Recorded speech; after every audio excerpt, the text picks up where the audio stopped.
अस्सलामुअलैकुम, वेलकम है आप सभी का इस नई वीडियो में। तो आज के वीडियो जेके बोपी बीएससी नर्सिंग, पैरामेडिकल और बीएससी टेक्नोलॉजी कोर्सेज के जितने भी बच्चे हैं जिनको परसों यानी कि 26 अप्रैल को अपना बोपी बीएससी नर्सिंग का एग्ज़ाम देना है, ये वीडियो इंपॉर्टेंट रहेगा। इस वीडियो में मैं आपके साथ ओएमआर शीट के बारे में बात करूँगा कि आप ओएमआर शीट को कैसे फिल करेंगे, क्योंकि ओएमआर शीट को फिल करना बहुत ज़्यादा इंपॉर्टेंट है। उसमें अगर आपको कहीं पर भी बबल फिलिंग में या कोई और डिटेल आपकी गलत होगी तो आपका पेपर चेक नहीं हो सकता, क्योंकि पेपर आपका जो वो कंप्यूटर बेस्ड चेक होता है, मशीन के थ्रू चेक होता है, ये मैनुअली आपका चेक नहीं होता। इसलिए अगर आपने कहीं पे उसमें कोई गलत कर दिया, कहीं पे कुछ गलत डिटेल फिल करी, तो वो पूरा का पूरा पेपर आपका इनकरेक्ट माना जाएगा। इसलिए आप इस वीडियो को ध्यान से देख लेना, ध्यान से सुनना, सारी चीज़ों को देखना और उन चीज़ों को फॉलो करके चलना।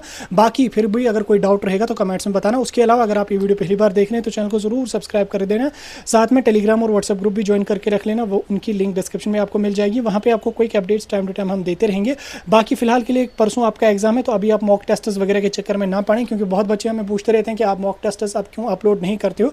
एक हफ्ते से हमने मॉक टेस्ट, एक हफ्ते के मतलब 3-4 दिन से हमने मॉक टेस्ट कोई भी अपलोड नहीं किया, क्योंकि अब आप रिवीजन्स पे ज़्यादा ध्यान दे दो। बहरहाल ये चीज़ें तो आपको पता है, हम यहाँ पे ओएमआर शीट के बारे में बात करेंगे। देखो, एग्जाम का टाइम शेड्यूल आपको पता है कि 10 बजे आपको जब वो क्वेश्चन बुकलेट दिया जाएगा, 10 बजे करेक्ट आपको क्वेश्चन बुकलेट दिया जाएगा। 10 बजे आपको बोला जाएगा कि आप क्वेश्चन बुकलेट की सील कट करें, लेकिन 5 मिनट पहले आपको ओएमआर शीट यहाँ पे दी जाएगी। तो ओएमआर शीट कैसे आप फिल करेंगे उसको हम यहाँ पे समझाने की कोशिश करेंगे। टाइम शेड्यूल का ध्यान रख लेना, वो मैंने ऑलरेडी आपको समझा दिया। जो आपकी ओएमआर शीट होगी वो कुछ इस तरीके की होगी, ठीक, इस तरीके की ओएमआर शीट होगी। अब इसमें इस चीज़ को लेके आप कंफ्यूज नहीं होना कि यहाँ पे 2019 क्यों लिखा। ये ओएमआर शीट का सैंपल जेके बोपी वालों ने ही अपने इन्फॉर्मेशन बुलेटिन में मेंशन करा है, वही मैंने आपको दिखाया। ओएमआर शीट आपको कुछ इस तरीके की होगी, ठीक। अब इसमें आप क्या, यहाँ पे देखो, यहाँ पे फोटोग्राफ है। अब यहाँ पे जो ओएमआर शीट्स होती हैं उनमें फोटोग्राफ का ऑप्शन नहीं होता है, तो फोटोग्राफ के बिना आपको वहाँ पे चल जाएगा। लेकिन बेहतर है कि आप 2 से 3 कॉपीज फोटोग्राफ की भी अपने साथ लेके चलना। हालांकि अब ओएमआर शीट्स में फोटोग्राफ लगता नहीं है, लेकिन तो भी आप अपने 2 से 3 कॉपीज फोटोग्राफ की भी साथ लेके चलना। इस बात को ध्यान में आप लोग रख लेना, जो चीज़ें मैं बता रहा हूँ उनको ध्यान में रख लेना। अब इसमें क्या फिल करेंगे, जैसे यहाँ पे पहले आपको अपना रोल नंबर होगा। रोल नंबर में क्या लिखेंगे, जो आपकी एडमिट कार्ड जो आपका है उस पर आपका रोल नंबर लिखा होगा। एप्लीकेशन नंबर अलग है, रोल नंबर अलग है, वो रोल नंबर आपको वहाँ पे लिखना है। और उसके अलावा आपको यहाँ इस वाले साइड में आपको आंसर शीट का एक नंबर भी होगा। ये नंबर जो आपको होगा ये आपको अपने क्वेश्चन बुकलेट पे लिखना होगा। जो क्वेश्चन पेपर आपको दिया जाएगा 20-25 पेजेस का, उसके पहले पेज पे आपको अपनी आंसर शीट का नंबर लिखना पड़ेगा। अब देखो, रोल नंबर जो आप यहाँ पे लिखेंगे, आपके एडमिट कार्ड जो आपका होगा 1 से 2 कॉपीज आप मिनिमम अपने साथ ले जाना। उनमें से मतलब रोल नंबर अपने यहाँ पे लिख लेना। एप्लीकेशन नंबर अलग है, रोल नंबर अलग है। रोल नंबर जो है वो यहाँ पे आप फिल करना, जो 1 2 3 4 5 6 ऐसे करके लिखना। उसके बाद अपना नाम यहाँ पे लिखना। जैसे मेरा नाम सजाद लोन है तो मैं SAJADLONE लिखूंगा। आप स्मॉल में लिखो, कैपिटल में लिखो, कोई इशू यहाँ पे उसमें नहीं है, ठीक। उसके बाद अपनी फादर का नाम आपका जो होगा, जो आपके ओएमआर शीट पे हो, जो आपके एडमिट कार्ड पे होगा, एज इट इज नाम आप यहाँ पे मेंशन करेंगे। कैटेगरी जो आपकी होगी, कैटेगरी आप लिखेंगे RBA है, SC है, ST है, OBC है, ओपन मेरिट है, जो भी होगा आप एज इट इज लिखेंगे। डेट ऑफ बर्थ आपकी जो होगी वो यहाँ पे अपने एडमिट कार्ड के हिसाब से यहाँ पे मेंशन करेंगे। उसके बाद वेन्यू कोड और वेन्यू नेम, ठीक है। वेन्यू कोड और वेन्यू नेम क्या है, वो आपका जो एडमिट कार्ड है उस पर एग्जामिनेशन सेंटर का कोड 3 या 4 डिजिट का होगा, 123019 ऐसे करके कोई कोड लिखा होगा, वो आप यहाँ पे लिखेंगे। और अगर इनकेस आपको ना पता है कि कोड क्या है तो अपने एडमिट कार्ड पे देखो, नहीं तो जब आप एग्जाम देने जाओगे वहाँ पे एग्जामिनर जो ड्यूटी होंगे आप उनसे भी पूछ सकते हैं कि वेन्यू कोड या एग्जाम सेंटर का कोड क्या है और एग्जाम सेंटर का नाम क्या है, वो भी आपको अपने एडमिट कार्ड पे ही लिखा होगा। जैसे किसी को डिग्री कॉलेज बॉयज़ बारामूला है या हायर सेकेंडरी बारामूला है, हायर सेकेंडरी श्रीनगर है, तो इस तरीके की जो भी नाम होगा वो आप यहाँ पे लिखेंगे। हायर सेकेंडरी में HSS बारामूला आप लिख लेना। तो इस तरीके से आप जो भी होगा वो आप यहाँ पे मेंशन करेंगे। ये चीज़ें तो आप लिखेंगे। नेक्स्ट यहाँ पे आपको होगा फिर से कुछ डिटेल्स यहाँ पे डालनी होगी। हालांकि ये चीज़ें आपको थोड़ी ब्लर दिख रही होंगी, थोड़ा सा कॉपरेट कीजिएगा। यहाँ पे आपको फिर से रोल नंबर अपना लिखना होगा। पहले ऊपर इस तरीके के डब्बे दिए हुए हैं, 1 2 3 4 5 6 आपने यहाँ पे लिखा। जैसे मैं लिखूंगा यहाँ पे 1 2 3 4 5 6, मैंने यहाँ पे वो अपना रोल नंबर लिखा। उसके बाद नीचे यहाँ पे 0 1 2 3 4 5 6 ऐसे करके 9 तक आपको लिखा होगा। जैसे आपने यहाँ पे ऊपर 1 लिखा तो यहाँ पे जो 1 होगा आपने उसको सर्कल करना है, ठीक। उसके बाद यहाँ पे 2 आपने लिखा तो इस लाइन के सीध में 2 को भी सर्कल करना है। यहाँ पे आपने 4 लिखा तो इस लाइन के 4 के नीचे आपको सर्कल करना है। सिर्फ उतने ही को, जैसे यहाँ पे अगर इतना डब्बा दिया हुआ है तो आपको इसको ही यहाँ पे सर्कल करना है। आपको ऐसा नहीं करना यहाँ तक करोगे फिर आप इधर भी लाइन मारोगे तो ये गलत हो जाएगा। तो जितना आपको यहाँ पे जगह दी हुई है आपने उसी जगह में सर्कल करना है, अच्छी तरीके से सर्कल करना।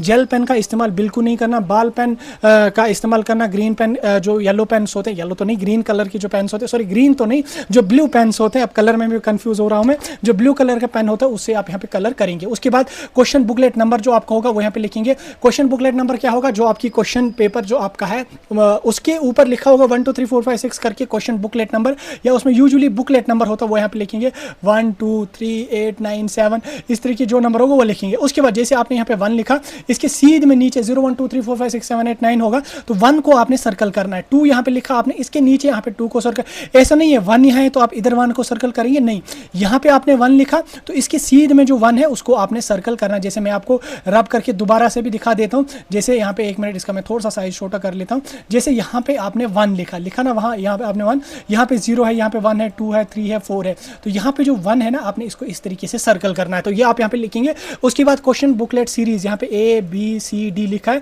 तो क्वेश्चन बुकलेट सीरीज भी आपको अपने क्वेश्चन पेपर पे भी होगी। जैसे A सीरीज का किसी का है तो वहाँ पे A लिखेगा और इधर A को यहाँ पे सर्कल कर लेगा, इस तरीके से सर्कल कर लेगा, उसका हो गया। अब देखो जो सर्कल आप करेंगे ये बहुत ध्यान से आपको करना, बहुत ध्यान से आपको करना, बहुत अच्छी तरीके से करना है, इसमें गलती आपकी नहीं होनी चाहिए। जैसे अगर यहाँ पे आपका फॉर एग्जाम्पल ABC है, जैसे यहाँ पे आपका 4 ऑप्शन है, अगर आप सर्कल इस तरीके से कर लेते हो तो ये आपका गलत माना जाएगा। जैसे यहाँ पे आपके 4 ऑप्शन है, आपने एक ऑप्शन को इस तरीके से किया या इस तरीके से टिक मार दिया, ये गलत होगा, ये कंप्यूटर में कैलकुलेट नहीं होगा। या इतना डब्बा आपका दिया हुआ है, इतना सर्कल आपका दिया हुआ है, तो आप इतने को सर्कल यहाँ पे कलर कर लेंगे, ये भी आपका इनकरेक्ट माना जाएगा, इसको भी आपको काउंट नहीं किया जाएगा। या आपके ऐसे 4 है, 1 2 3 4 सर्कल से आपने यहाँ पे इसको सर्कल किया, इसको भी आधा कर दिया, तो ये भी आपका गलत माना जाएगा, ये भी क्वेश्चन आपका कट हो जाएगा। तो या आपने इस तरीके से 4 ऑप्शन से 1 2 3 और 4 आपने एक ऑप्शन को टिक कर लिया, दूसरे ऑप्शन पे आपने ऐसे थोड़े थोड़े डॉट डाल दिए, ये भी आपका गलत होगा। तो कैसे सही होगा, जैसे 4 है, एक सर्कल है, दूसरा सर्कल है, तीसरा सर्कल है और चौथा सर्कल है, तो इसमें आप फॉर एग्जाम्पल यहाँ पे A है, यहाँ पे B है, यहाँ पे C है, यहाँ पे D है। फॉर एग्जाम्पल A पार्ट सही है तो आपको A को A से सर्कल करना है, इस तरीके से, इस तरीके से, इस तरीके से अच्छे से सर्कल करना, ताकि बाहर भी नहीं जाना चाहिए डॉट और ये खाली भी नहीं रहना चाहिए। तो इस तरीके से ध्यान आपको रख लेना, क्योंकि बहुत सारे बच्चे फिर क्या काम करते हैं, A को सर्कल कर दिया, B को भी थोड़ा सा यहाँ पे मार दिया, या टिक कर दिया, या क्रॉस कर दिया, तो वो आपका इनकरेक्ट माना जाएगा, क्योंकि कंप्यूटर बेस्ड आपकी OMR शीट चेक होती है, थोड़ा सा करेक्शन उसमें होगा, वो गड़बड़ उसमें हो जाएगा, बाकी उतना कोई मसला नहीं होता ना। बॉल पॉइंट पेन से बड़ी आसानी से सर्कल हो जाता है, आराम से ध्यान से ऐसे ऐसे सर्कल करना हो गया। बाकी इसमें कोई चीजें मेंशन नहीं करनी है, याद रखना, मैं रिपीट कर रहा हूं, OMR शीट जो आपकी होगी उसमें अपनी क्वेश्चन पेपर की सीरीज ध्यान से लिख लेना, अच्छे से लिख लेना। A सीरीज है तो A ही लिखना, B सीरीज है B ही लिखना, C सीरीज है C ही लिखना, क्योंकि जब कंप्यूटर में आपकी आंसर शीट चेक होगी तो उसकी सीरीज के अकॉर्डिंग जो आपने यहाँ पे टिक करके रखा होगा, A series B series C series D series को, उसके अकॉर्डिंग ही आपका वहाँ पे चेक हो जाएगा।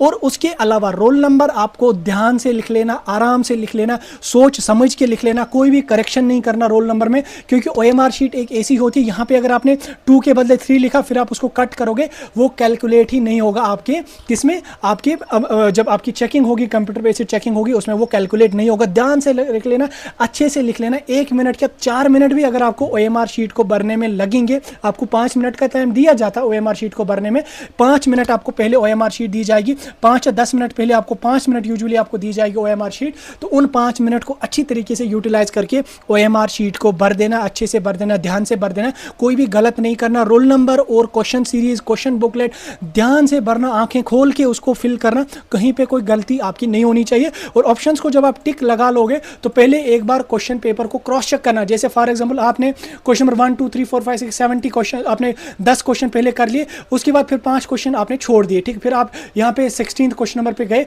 अब 16th क्वेश्चन नंबर पे गए, आपने 16th क्वेश्चन नंबर का A पार्ट या B part C part D part जो भी सही है वो आपने देखा। जब आप OMR शीट पे फिल करने आ जाओगे तो वहाँ पे एक अच्छे से देखना कि मैं किस क्वेश्चन का आंसर लिख रहा हूँ। जैसे क्वेश्चन नंबर 16 है तो आप अच्छे से देखना, यहाँ पे इधर क्वेश्चन नंबर होंगे, क्वेश्चन नंबर 16 को ही यहाँ पे उसके ऑप्शन जो होंगे उनको ही टिक करना। ऐसा नहीं है 10 क्वेश्चन तक आपने लिखे, 5 क्वेश्चन आपने स्किप कर लिए, आप 16th क्वेश्चन नंबर पर चले गए तो यहाँ पे OMR शीट पर आपने क्वेश्चन नंबर 11 को यहाँ पे टिक कर दिया, वो गलत हो जाएगा। इसलिए क्वेश्चन जब आप लिखोगे, आंसर जब आप मतलब क्वेश्चन आप जब पढ़ोगे, आंसर आपको पता चल गया, उसके बाद जब आप वो आंसर अपनी OMR शीट पे लिखोगे तो देख लेना कि मैं किस क्वेश्चन का आंसर यहां पे लिख रहा हूं। क्वेश्चन नंबर 16 अगर है तो OMR शीट पे भी आपको क्वेश्चन नंबर 16 या पॉइंट नंबर 16 पे ही लाइन करना। जैसे यहां पे मैं आपको दिखाने की भी कोशिश करूंगा, इधर आपको यहां पे क्वेश्चन नंबर दिए हैं 1 2 3 4 इस तरीके होंगे, यहां पे 180 नंबर्स होंगे और 4 आगे ऑप्शंस होंगे ABCD, तो उनको ध्यान से आप लोग यहां पे भरना। ऐसा नहीं कि वहां पे आप मजे लेने जाओगे या नींद करते रहोगे, वहां पे थोड़ा सा गलती हो जाएगा, फिर बहुत मसला आपको यहां पे बनेगा। इस चीज का ध्यान रखना। उसके बाद जब आप अपनी OMR शीट सबमिट करेंगे तो लास्ट पे यहाँ पे आपको एक ऑप्शन होगा कि नंबर ऑफ क्वेश्चंस अटेम्प्टेड, यहाँ पे 1 to A से 3 डब्बे होंगे, कितने क्वेश्चंस आपने अटेम्प्ट करे, 60 आपने करे तो इसको A से लाइन डालना, आप A से लाइन डालना और यहाँ पे 60 लिखना। 180 आपने किए तो 180 यहाँ पे आप लिखना, 1 इसमें लिखेंगे, 8 इसमें लिखेंगे, 0 इसमें लिखेंगे। तो एज इट इज आपको इसमें यहाँ पे रख लेना। मैं रिपीट कर रहा हूँ, ध्यान रखना, जब आप अपना रोल नंबर फिल करेंगे, जब आप अपना क्वेश्चन बुकलेट नंबर फिल करेंगे या जब आप अपनी सीरीज फिल करेंगे, ध्यान से उसको फिल करना। उसके बाद नीचे यहाँ पे आपको अपना सिग्नेचर करना होगा, जो साइन आपका होगा वो यहाँ पे आप अपना करेंगे और यहाँ पे जो एग्जामिनर ड्यूटी होंगे वो अपना साइन करेंगे। उसके बाद आपको अपनी OMR शीट जो वो एग्जामिनर जो वहाँ पे ड्यूटी होंगे उनको सबमिट करना, फिर एग्जाम हॉल लीव करना। ऐसा नहीं कि आप छोड़ के आ जाओगे वहाँ पे तो चले आए, नहीं, एग्जाम हॉल में जो ड्यूटी होंगे उनको आपने हैंड ओवर करनी है अपनी शीट, उसके बाद अपने एग्जाम सेंटर से आपने लीव करना है। बाकी टेंशन नहीं लेना, कोई परेशानी नहीं लेना, बिल्कुल